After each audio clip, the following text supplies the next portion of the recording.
नमस्कार मित्रों। आज हम चर्चा करने जा रहे हैं बहुत ही अहम विषय, जो कि प्रत्येक घर में हमें देखने को मिलती है। ऐसी स्थिति हम देखते हैं कि बच्चे होशियार हैं, काफ़ी समझदार हैं, उसके बाद भी जब उनके पढ़ाई की, अध्ययन की बात आती है, स्टडी की बात आती है, तो वह पूर्ण रूप से, पूर्ण मनोयोग से ध्यान लगाकर पढ़ाई नहीं कर पाते, या पढ़ाई करते हैं तो उसका अपेक्षित परिणाम नहीं मिलता। इसका क्या कारण है? आज हम इस विषय पर चर्चा करने जा रहे हैं कि क्या कारण है जिसके कारण बच्चों बच्चों की पढ़ाई प्रभावित होती है और बच्चे अपेक्षित परिणाम नहीं ला पाते। मित्रों, इसका मुख्य जो कारण समझ में आता है वो है वास्तु। क्योंकि वास्तु क्या है, साधारण शब्दों में कहूं तो वास्तु आपके एनर्जी या ऊर्जा को प्रभावित करता है। आप जिस जगह बैठे हैं, किस स्थिति में आप पढ़ रहे हैं, किस जगह आप भोजन कर रहे हैं, सभी तरह का वास्तु है। चूंकि आज अपनी चर्चा शिक्षा से रिलेटेड है, तो आज हम अध्ययन कक्ष के वास्तु की बात करेंगे। ऐसी कौन सी चीजें हैं जो आपके स्टडी रूम या अध्ययन कक्ष के वास्तु को प्रभावित करती हैं।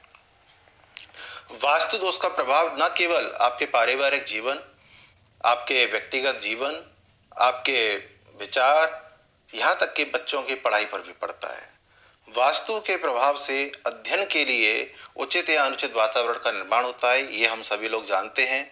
क्योंकि यदि वास्तु का प्रभाव उचित होगा तो उसका सकारात्मक जो ऊर्जा है वो बच्चों की पढ़ाई और उनके ध्यान को प्रभावित करती है, जिसके अनुसार बच्चों को परिणाम मिलते हैं। अक्सर हम देखते हैं कि जिस बच्चे के अध्ययन कक्ष में कोई भी वास्तु दोष होता है तो उसकी पढ़ाई में कुछ ना कुछ परेशानियां या बाधाएं उत्पन्न होने लगती हैं। बच्चा काफी प्रयत्न करता है, मेहनत करता है, किंतु उसके बाद भी उसको अपेक्षित परिणाम नहीं मिलते, और हम पूरा दोष बच्चे पर मढ़ देते हैं या उसको पूरा दोष बच्चे को देते हैं कि तुम अच्छे से कार्य नहीं करते, अच्छे से पढ़ाई नहीं करते। जबकि देखा जाए तो उस जो अध्ययन कक्ष है या स्टडी रूम है, उसका वास्तु नकारात्मक है और उसका नकारात्मक या नेगेटिव इफेक्ट बच्चे के मन पर पड़ रहा है, जिस कारण या तो उसका मन विचलित हो जाता है और वो पूर्ण मनोयोग से, पूर्ण ध्यान से फोकस करते हुए अपनी स्टडी नहीं कर पा रहा है, या उसका अपेक्षित परिणाम उसे नहीं मिलता। इसलिए इस संदर्भ में जो मेरा अभी तक अनुभव आया कि यदि हम कुछ बातों को अपने जीवन में ध्यान रखें वास्तु के अनुरूप, तो काफी सकारात्मक परिणाम देखने को मिलते हैं। इसमें सर्वप्रथम है कि अध्ययन कक्ष किस दिशा में हो, उसकी स्थिति घर में। तो यथासंभव, चूंकि आज फ्लैट हो गए हैं, छोटे घर हैं, उतनी व्यवस्था नहीं है, फिर भी मेरा ये मानना है अगर आपके घर में अध्ययन के लिए, अध्ययन कक्ष के लिए थोड़ी भी व्यवस्था है, तो आप जो अभी मैं बतलाने जा रहा हूँ उस दिशा में अध्ययन कक्ष बनाने का, चाहे उसमें छोटी ही जगह हो लेकिन बनाने का प्रयत्न करें। सर्वप्रथम अध्ययन कक्ष के लिए उपयुक्त स्थान जो हम बात करते हैं, तो वास्तु के अनुसार अध्ययन कक्ष का सबसे उपयुक्त और प्रभावी जो स्थान है वो पश्चिम दिशा है, वेस्ट डायरेक्शन में है। क्योंकि यह दिशा भगवती माँ सरस्वती का वास माना गया है, और जो कि देखा जाए तो पढ़ाई के लिए बहुत जरूरी है। माँ सरस्वती के आशीर्वाद के बिना कोई भी ज्ञान फलीभूत नहीं होता, इसलिए वेस्ट जो डायरेक्शन हम कहेंगे वो पश्चिम दिशा है। यदि वहां संभव नहीं है तो उसके बाद आप पूर्व दिशा या उत्तर दिशा को भी ले सकते हैं, और वहां भी संभव नहीं है तो आप ईशान क्षेत्र, जो उत्तर पूर्व का मध्य क्षेत्र होता है, उस क्षेत्र में भी अध्ययन कक्ष बनाया जा सकता है। तो देखें तो 4 जगह मिली हैं। सर्वप्रथम पश्चिम दिशा, उसके बाद उत्तर, फिर पूर्व, और नहीं तो फिर उत्तर पूर्व का जो कोण बनता है जिसे हम ईशान कोण बोलते हैं, उसमें भी। इसका कारण क्या है? देखिए मित्रों, जैसा कि मैं ज्योतिष और वास्तु दोनों को समन्वित करके अध्ययन करता हूं, मैंने पूर्व में भी बताया है आपको, तो मैं दोनों के आधार पर भी किसी समस्या का समाधान निकालने का प्रयत्न करता हूं। तो उत्तर दिशा और जब पश्चिम दिशा की हम बात करें, उसका रीजन क्या है समझने का प्रयत्न करें। उत्तर दिशा का जो हमारा प्रभाव है मानव मस्तिष्क पर ज्यादा पड़ता है, क्योंकि इसका अधिष्ठाता ग्रह है बुध, मरकरी। मरकरी हमारी मतलब बुद्धि का कहना चाहिए ग्रह है, जो बुद्धि को प्रभावित करता है। ईशान क्षेत्र को हमने क्यों कहा? ईशान क्षेत्र जो है वो गुरु का क्षेत्र है, गुरु ज्ञान का कारक ग्रह है, तो वो हमारे ज्ञान को प्रभावित करते हैं। पूर्व दिशा जो है वो सूर्य की दिशा है, और सूर्य जो हमारे एनर्जी का, या फिर हम कहें कि हमारे ज्ञान जो आत्मबल का द्योतक है, और जिस कारण हमें अपने जीवन में आगे बढ़ने के लिए शक्ति चाहिए, तो वो सूर्य के द्वारा ही हमें मिलती है।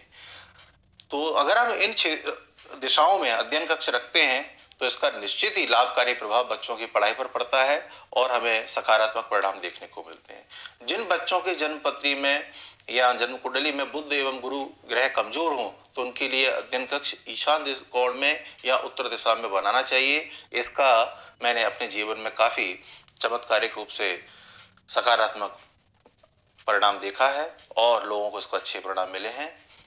और जो बच्चे थोड़े से सुस्त हो, आलसी हो, जिनका मन कम लगता है, उनके लिए अध्ययन का जो कक्ष है वो पूर्व दिशा में बनाए। क्यों? क्योंकि वहां उनको भरपूर एनर्जी मिलेगी।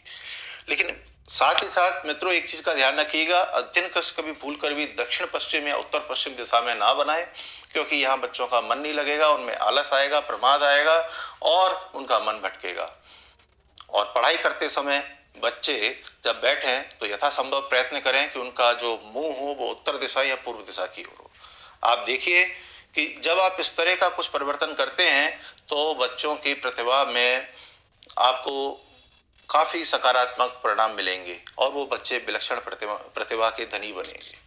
साथ ही साथ जब हम बात करते हैं कि और ऐसे क्या वास्तु की चीजें हैं जिनको हमें ध्यान रखना चाहिए, तो इसके बाद जब अध्ययन कक्ष की दिशा तय हो गई तो अध्ययन कक्ष का फिर आता है कि रंग, कि बच्चे के स्टडी रूम में कलर कैसा है।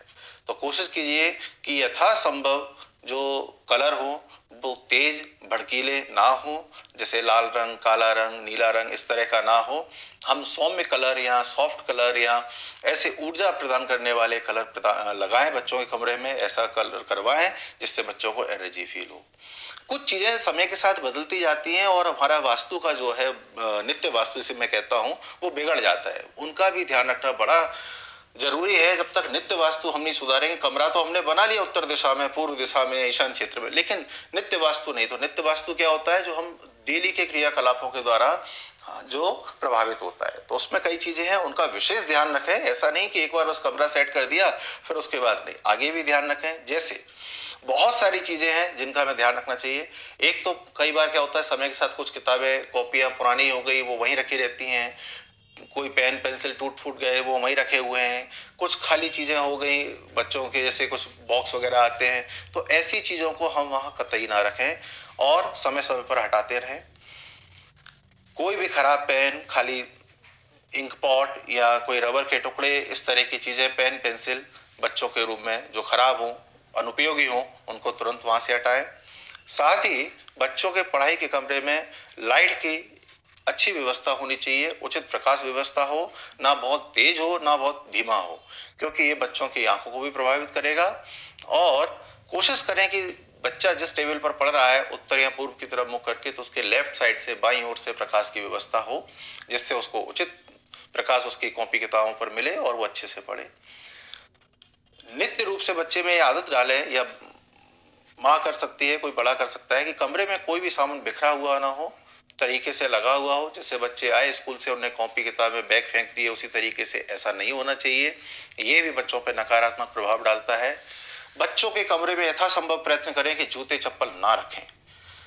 मैं तो कहूंगा कि जूते चप्पल घर के बाहर ही व्यवस्था हो तो बहुत अच्छी बात है, लेकिन जहां तक संभव हो जूते चप्पल बच्चों के कमरे में ना रखें। खेलने का सामान, जो गंदा चीजें हैं, गंदे कपड़े, ऐसी चीजें समय समय पर वहां से हटाते जाएं। और बच्चे के कमरे में एक चीज और विशेष ध्यान रखें, बहुत ज्यादा खिड़की या दरवाजे भी नहीं होने चाहिए। ऐसी व्यवस्था रखें जिससे प्रॉपर वेंटिलेशन होता रहे, लेकिन ज्यादा खिड़की दरवाजों की संख्या होना भी अच्छी बात नहीं है। यदि ऐसी स्थिति हो तो उन्हें बंद करके वहां पर्दा लगा दें, जिससे बच्चे का फोकस अपनी पढ़ाई पर बना रहे। मित्रों, मैं विश्वास के साथ कहता हूं कि यदि आप ये कुछ बातें ध्यान रखेंगे और इसको जीवन में अपनाएंगे तो आप बच्चे की पढ़ाई में काफी सकारात्मक परिणाम देखेंगे। साथ ही ये आवश्यक है कि आप बच्चे के कमरे में कोई ऐसा चित्र या ऐसी कोई मूर्ति जो किसी भी भगवान की या किसी भी, कहना चाहिए, जिसको आप मानते हैं उस देवी देवता की हो सकती है, यथासंभव सरस्वती जी की हो तो बहुत अच्छी बात है, क्योंकि सरस्वती जी ज्ञान की कारक हैं। जब बच्चा सुबह उठे तो उसके टेबल के पास में या सामने की दीवार पर वो चित्र लगा हो या मूर्ति रखी हो और वो उसको देखे, प्रणाम करे। उससे क्या है, बच्चे के अंदर एक सकारात्मक एनर्जी आती है, ऊर्जा मिलती है, और बच्चा जब पढ़ने बैठता है तो अप्रत्यक्ष रूप से वो एनर्जी काम करती है। मुझे विश्वास है कि आप लोग यदि इन बातों को ध्यान रखेंगे और इसके अनुरूप बच्चे का अध्ययन कक्ष या स्टडी रूम की व्यवस्था करते हैं, मैं विश्वास के साथ कह सकता हूं कि आपको इसके बड़े ही सकारात्मक और लाभकारी चमत्कारिक परिणाम देखने को मिलेंगे। कई बार मित्रों होता क्या है कि वास्तु के रूप में हम बहुत तोड़ फोड़ के नियम बना देते हैं, उसकी आवश्यकता नहीं है, हमें नित्य वास्तु सुधारने की आवश्यकता है। मैं अपनी वास्तु श्रृंखला में हमेशा कहता रहा हूं कि पहले हम छोटी छोटी चीजों में परिवर्तन लाएं। बड़े परिवर्तन तो ठीक है, वो तो समय के अनुसार होते ही हैं। आप अपने दैनिक जीवन के परिवर्तन करके भी एनर्जी लेवल सुधार सकते हैं। बच्चों का मन बड़ा कोमल होता है और यदि हम उनमें छोटे छोटे उनके लिए काम करें और इसके प्रभाव आप देखेंगे तो बड़े ही सकारात्मक आते हैं। तो आज के लिए इतना पर्याप्त है। आशा करते हैं अगली श्रृंखला में फिर मिलेंगे, फिर किसी एक नए शीर्षक पर, नए टॉपिक पर हम वास्तु की चर्चा करेंगे। जय श्री कृष्ण।